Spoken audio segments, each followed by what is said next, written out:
Halo, apa kabar pemirsa TVR Parlemen dimanapun Anda berada, berjumpa kembali dalam program TVR 17 bersama saya Vincent Aldi. Tepat pukul 17 waktu Indonesia Barat kami hadirkan kepada Anda sejumlah informasi paling baru dan menarik tentunya seputar kinerja dan kegiatan DPR RI yang telah disajikan oleh redaksi TVR Parlemen. Dan pemirsa TVR Parlemen, inilah TVR 17. Selengkapnya.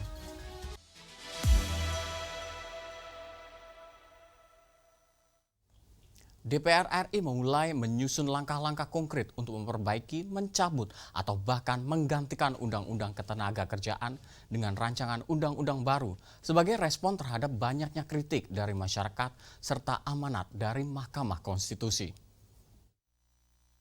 DPR RI berencana merevisi Undang-Undang Nomor 13 Tahun 2003 tentang Ketenagakerjaan sebagai respon terhadap banyaknya kritik dari masyarakat serta amanat Mahkamah Konstitusi. Kepala Badan Keahlian Setjen DPR RI Inosensius Samsul menjelaskan, keputusan Mahkamah Konstitusi Nomor 168 Tahun 2023 secara tegas mengamanatkan agar klaster ketenagakerjaan dalam Undang-Undang Cipta Kerja direvisi.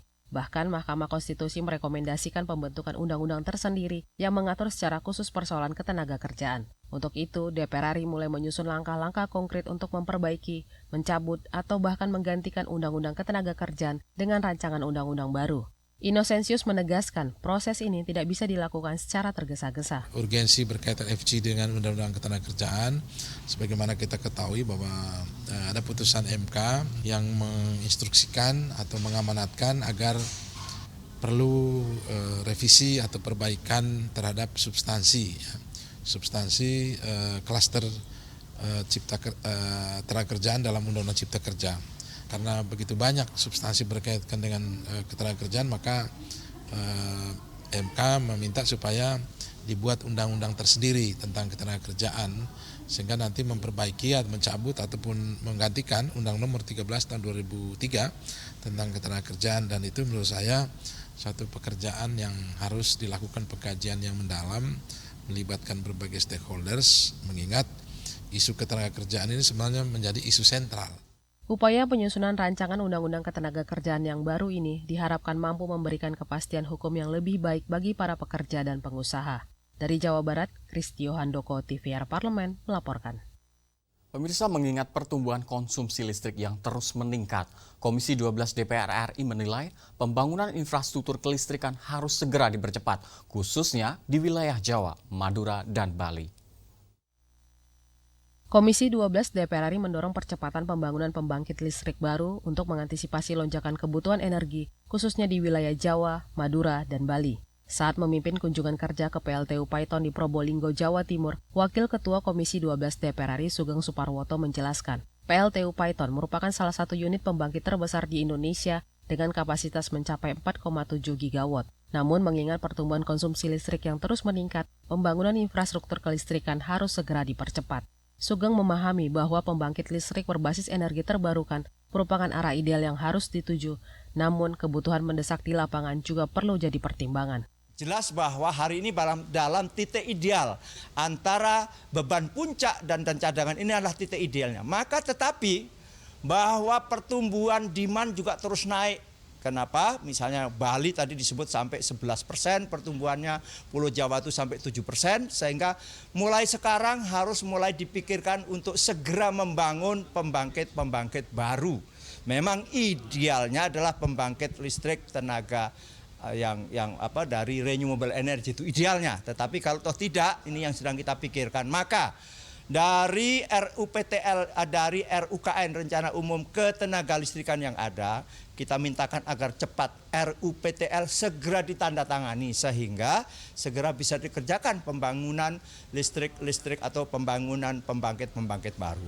Meski sebelumnya Indonesia sempat mengalami kelebihan pasokan listrik, dengan tren permintaan yang terus naik, antisipasi dini diperlukan agar tidak terjadi kekurangan pasokan listrik di masa depan. Dari Jawa Timur, Arif Naka, TVR Parlemen, melaporkan.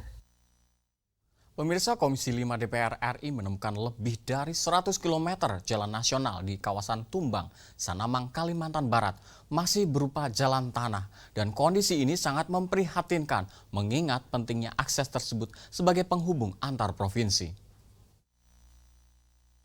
Dalam kunjungan kerja ke Kota Palangkaraya, Kalimantan Tengah, Ketua Komisi 5 DPR RI Lazarus menyoroti kondisi infrastruktur jalan nasional yang menghubungkan Provinsi Kalimantan Tengah dan Kalimantan Barat. Komisi 5 DPR menemukan lebih dari 100 km jalan nasional di kawasan Tumbang Sanamang, Kalimantan Barat masih berupa jalan tanah. Kondisi ini sangat memprihatinkan mengingat pentingnya akses tersebut sebagai penghubung antar provinsi. Lazarus juga menyoroti terbatasnya anggaran untuk konservasi jalan yang membuat proses perawatan dan peningkatan kualitas jalan berjalan lambat. Yang mau masuk ke Kalimantan Barat. Kemudian konservasi juga dana anggarannya kecil. Ya, konservasi itu untuk perawatan jalan. Kemudian ada lumayan panjang, kalau saya tidak salah ada 100 km lebih yang lebarnya itu masih di bawah standar. Itu perlu pelebaran. Kemudian bendungan ya, Muara Juloi tadi Pak ya. Ya, itu juga permintaan dari Kalimantan Tengah, apakah itu nanti pakai APBN atau mungkin DKPBU kan oleh pihak swasta, itu nanti mungkin akan kita bicara lebih lanjut. Ya, kemudian ada bandara di Pangkalan Bun dan Sampit ya, ini juga perlu perhatian. Lebih lanjut, Lazarus mendorong kepala daerah agar segera mengirimkan surat resmi terkait kondisi infrastruktur di wilayahnya, sehingga DPR memiliki landasan administratif dalam menjalankan fungsi pengawasan sekaligus menyuarakan kebutuhan masyarakat. Dari Kalimantan Tengah, Alfredo Tahapari, TVR Parlemen, melaporkan. Pemirsa, dalam sidang umum Interparliamentary Union atau IPU ke-150 di Tashkent, Uzbekistan, Indonesia tampil sebagai garda terdepan, menunjukkan diplomasi parlemen yang aktif dan vokal menuntut dihentikannya kekerasan terhadap warga sipil di Gaza. Dan untuk pertama kalinya delegasi Israel melakukan walkout akibat tekanan kuat terhadap agresi yang terus mereka lakukan terhadap Palestina. Dan kami hadirkan informasinya sesaat lagi. Tetaplah di TVR 17.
Segala hal ada di luar sana. Lalui rintangan, terus bergerak, maju menembus batas. Jelajahi dan buktikan. Marilah kita memasuki acara ketiga rapat paripurna Dewan hari ini, yaitu pembicaraan tingkat 2 pengambilan keputusan atas rancangan undang-undang tentang perubahan kedua. Halo pemirsa TVR Parlemen, saat ini saya sedang berada di Desa Wairebo. Ketika aspirasi rakyat didengar, kami hadir sebagai media referensi Indonesia.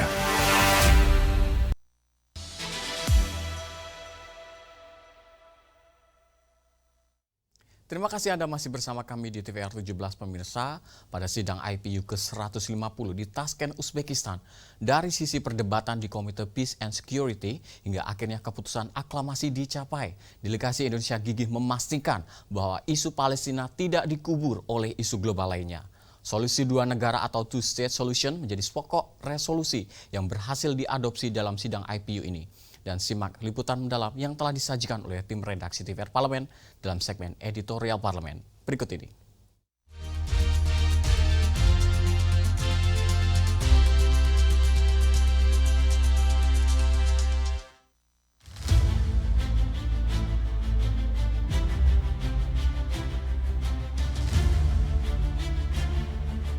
Sidang Umum Interparliamentary Union atau IPU ke-150 di Tashkent, Uzbekistan mencatat sejarah tersendiri. Untuk pertama kalinya, delegasi Israel melakukan walkout akibat tekanan kuat terhadap agresi yang terus mereka lakukan terhadap Palestina. Dalam momen ini, Indonesia tampil sebagai garda terdepan, menunjukkan diplomasi parlemen yang aktif dan vokal, menuntut dihentikannya kekerasan terhadap warga sipil di Gaza, serta mendorong solusi dua negara sebagai jalan damai yang realistis dan bermartabat. Aksi walkout Israel bukanlah tanda kekalahan forum, melainkan bukti keberhasilan tekanan internasional yang kini makin kompak dan berpihak pada nilai-nilai kemanusiaan.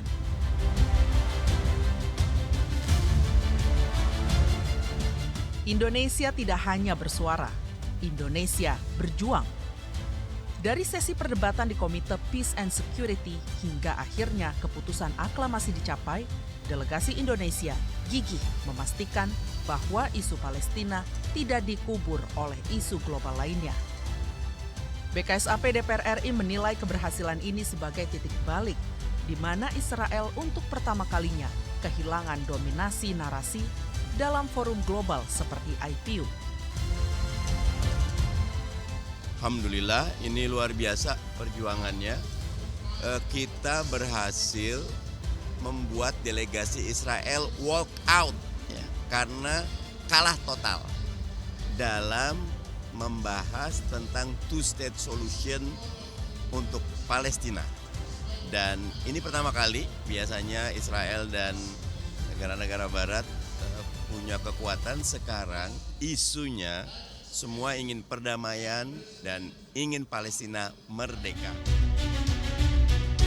Solusi dua negara atau two-state solution menjadi pokok resolusi yang berhasil diadopsi dalam sidang IPU ini.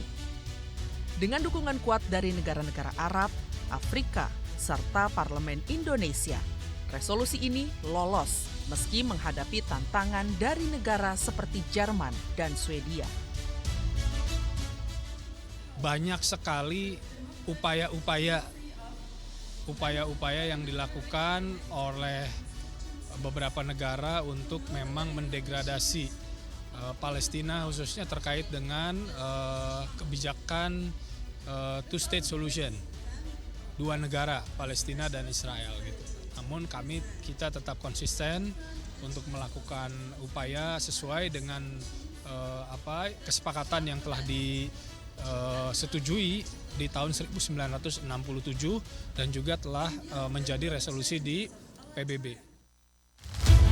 Meski jalan menuju keadilan penuh bagi Palestina masih panjang, langkah awal melalui solusi dua negara adalah jalan damai yang paling masuk akal. Harapan agar Palestina dapat menentukan nasibnya sendiri, membangun kembali Gaza dan Rafah yang hancur, dan merdeka sepenuhnya kini semakin nyata. Saya kira kita harus berbangga dan berbahagia karena kita sudah sukses mengusulkan penyelesaian untuk konflik yang ada di Israel dan Palestina ini dengan solusi dua negara. Tentu ini berat juga bagi Palestina sebenarnya karena Israel ini kan datang menjajah mereka, tetapi kita harus berpikir realistis bagaimana caranya agar berhenti mereka melakukan genosida, membantai anak-anak tak berdosa, membantai ibu-ibu tak berdosa, menghancurkan rumah. Perjuangan ini adalah manifestasi dari amanat konstitusi Indonesia yang menegaskan bahwa kemerdekaan adalah hak segala bangsa. Dan selama masih ada penjajahan di atas dunia, maka Indonesia akan terus berdiri di barisan depan bersama rakyat Palestina.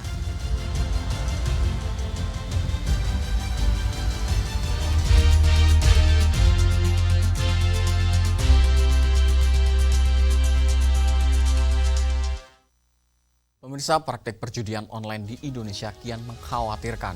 Data terbaru mengungkapkan bahwa total transaksi judi online telah mencapai angka yang fantastis sebesar 359 triliun rupiah. Kami hadirkan informasi selengkapnya usai jeda. Tetaplah di TVR 17.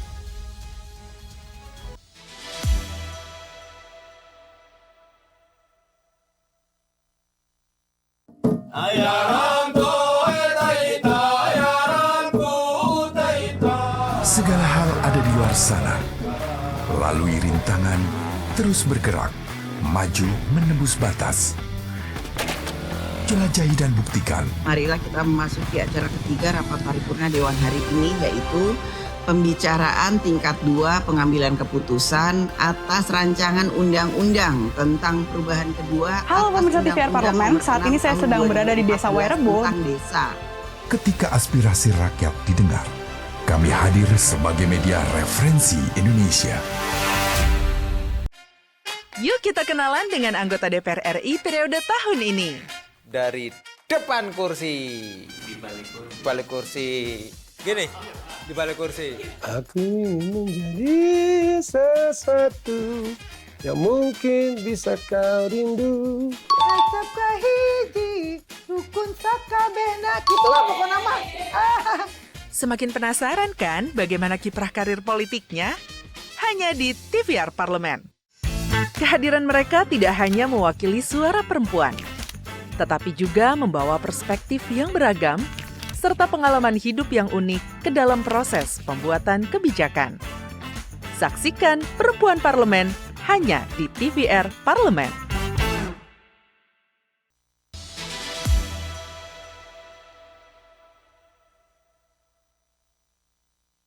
Anda masih bersama kami di TVR 17 pemirsa. Meski telah dilakukan berbagai upaya pemberantasan judi online, aktivitas ilegal ini masih sulit diberantas karena mayoritas server situs judul berada di luar negeri. Dan bagaimana evaluasi Komisi 1 DPR RI terhadap satuan tugas judi online? Lalu seperti apa pola ideal pemberantasan judi online? Dan untuk selengkapnya berikut laporan rekan kami, Dadi Ramadan dari Gedung DPR RI Senayan, Jakarta. Silakan Dadi. Baik pemirsa TVR Parlemen, saat ini Anda menyaksikan TVR Parlemen bersama saya Dadi Ramadan, dan kita akan membahas bagaimana terkait pemerintah menanggulangi yang namanya judi online yang saat ini memang masih sangat sulit untuk diberantas, yang dimana sudah berbagai upaya dilakukan oleh pemerintah dan juga DPR RI bekerja sama untuk memblokir begitu banyak server judi online, namun masih sulit untuk bisa menanggulangi bagaimana keberadaan judi online yang memang adanya ini tidak hanya di Indonesia, namun juga bahkan servernya terkadang ada di luar Indonesia. Dan kita akan membahas bersama dengan anggota DPR RI dari Komisi 1, Ibu Amelia Anggreni. Selamat sore, Bu. Selamat sore. Baik, ini Bu, kalau kita melihat permasalahan judi online di Indonesia, yang kita tahu bahwa pemerintah sudah banyak sekali melakukan penanggulangan terkait dengan judi online ini. Namun ternyata banyak sekali server-server yang ternyata tidak ada di Indonesia. Lalu bagaimana Bu, ini nantinya penguatan regulasi ITE dan juga kerjasama internasional untuk bisa memblokir server yang tidak ada di Indonesia, Bu? Ya, panja judi online yang Komisi 1 bentuk ini adalah salah satu upaya untuk mengatasi ya dan menanggulangi judi online bersama-sama dengan pemerintah ya.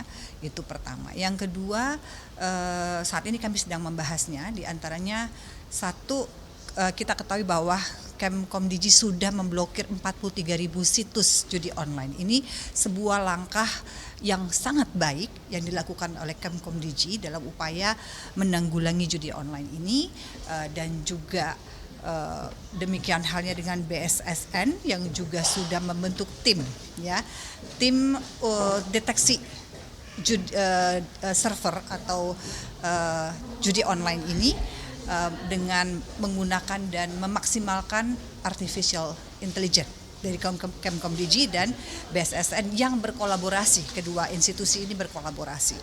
Jadi upaya yang dilakukan oleh pemerintah secara teknis itu maksimal dan terus akan kita dorong begitu supaya judi online ini betul-betul bisa setidaknya berkurang begitu ya, karena kita tahu bahwa ini targetnya kebanyakan adalah masyarakat yang miskin ya, menengah ke bawah. Dan kami juga mendorong Kemkomdigi dan BSSN juga bekerja sama dengan negara lain ya. Karena memang servernya itu tidak ada di Indonesia. Kebanyakan servernya itu berada di luar negeri. Nah, untuk itu penting sekali kita melakukan kerjasama dengan lembaga internasional, kemudian dengan negara lain terkait dengan sistem blokir, misalkan begitu ya. Kemudian juga teknik pemblokiran lintas batas yang saya maksudkan juga, kemudian juga termasuk melalui pertukaran data. Itu penting, pertukaran data. Nah, untuk itu tadi kami memberikan saran demikian kepada Kemkomdigi supaya upaya maksimal di semua lini untuk memberantas judi online ini dapat terlaksana secara maksimal.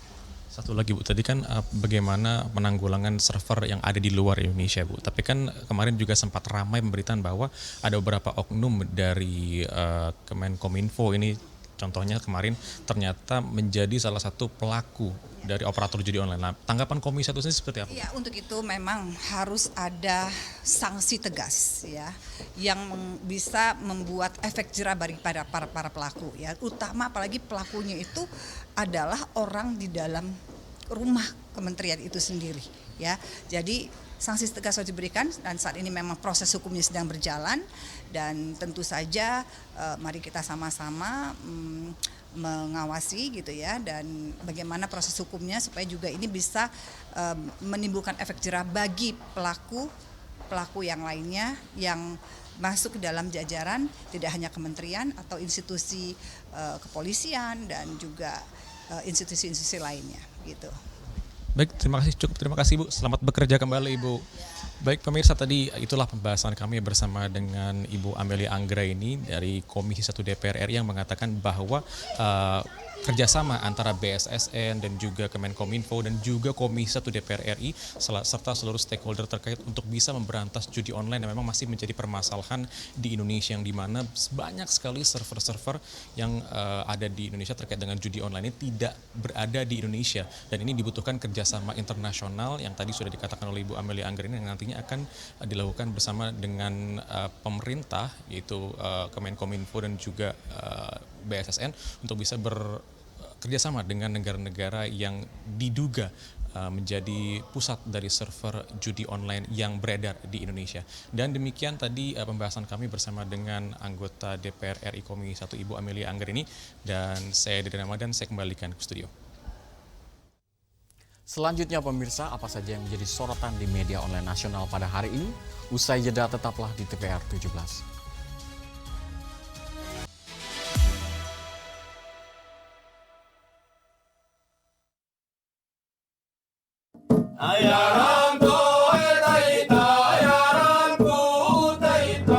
Segala hal ada di luar sana. Lalui rintangan, terus bergerak, maju menembus batas. Jelajahi dan buktikan. Marilah kita memasuki acara ketiga rapat paripurna Dewan hari ini, yaitu pembicaraan tingkat 2 pengambilan keputusan atas rancangan undang-undang tentang perubahan kedua. Halo pemirsa TVR Parlemen, saat ini saya sedang berada di Desa Wairebo. Ketika aspirasi rakyat didengar, kami hadir sebagai media referensi Indonesia.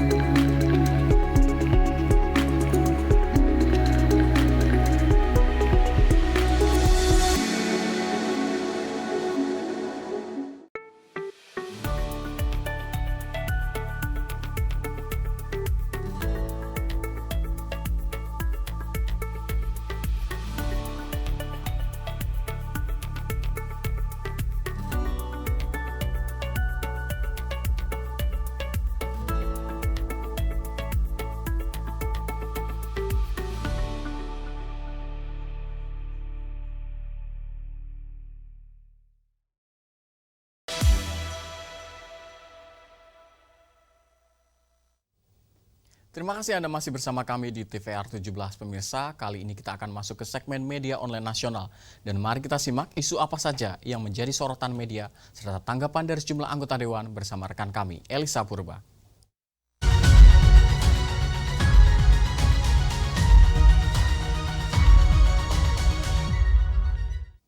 Terima kasih rekan Vincent dan selamat sore pemirsa. Kita akan menyimak apa saja yang menjadi headline di media online pada hari ini yang menyoroti terkait kinerja dan juga apa hal yang terkait dengan DPR RI.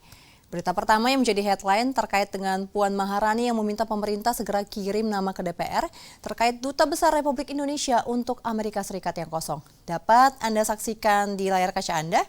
Di sini disebutkan ada beberapa media yang menyoroti terkait dengan hal ini, di mana Ketua DPR Republik Indonesia Dr. Honoris Causa Puan Maharani menyoroti kekosongan posisi Duta Besar Indonesia untuk sejumlah negara termasuk Amerika Serikat yang sudah terjadi sejak 2 tahun lalu nih pemirsa, karena ditinggal Ruslan Perkasa Ruslani sebagai Wakil Menteri BUMN. DPR RI meminta pemerintah segera menunjuk perwakilan untuk mengisi posisi Dubes RI ini untuk Amerika Serikat yang tentu nantinya akan ditindaklanjuti oleh Komisi 1 DPR RI yang membidangi hubungan luar negeri. Pemirsa, posisi Dubes Republik Indonesia untuk Amerika Serikat yang kosong menjadi perhatian publik belakangan ini. Mengingat Dubes dapat menjadi pihak pertama dari Indonesia yang dapat mengantisipasi dinamika politik dan kebijakan lainnya, khususnya terkait kebijakan perdagangan yang diambil Presiden Amerika Serikat Donald Trump.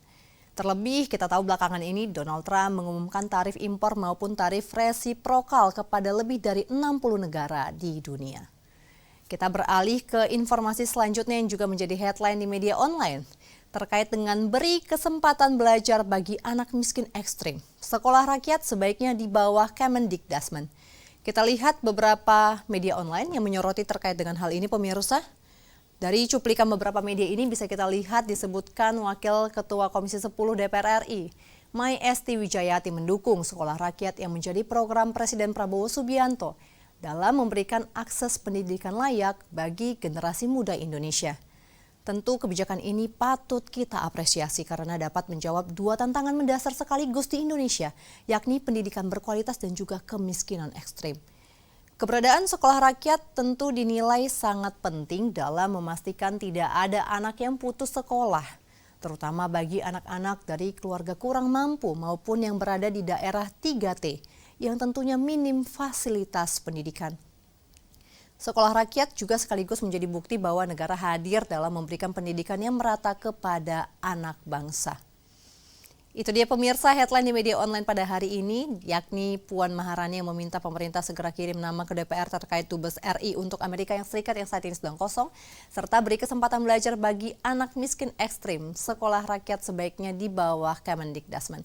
Sekian dari saya Elisa Purba dan kembali ke rekan Vincent.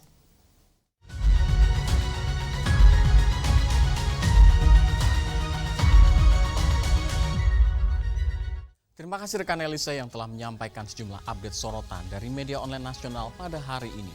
Dan pemirsa, segmen media online tadi sekaligus menutup program TVR 17 edisi sore hari ini. Saya Vincent Aldi beserta seluruh kru TVR Parlemen yang bertugas mengucapkan terima kasih dan pamit undur diri dari hadapan Anda.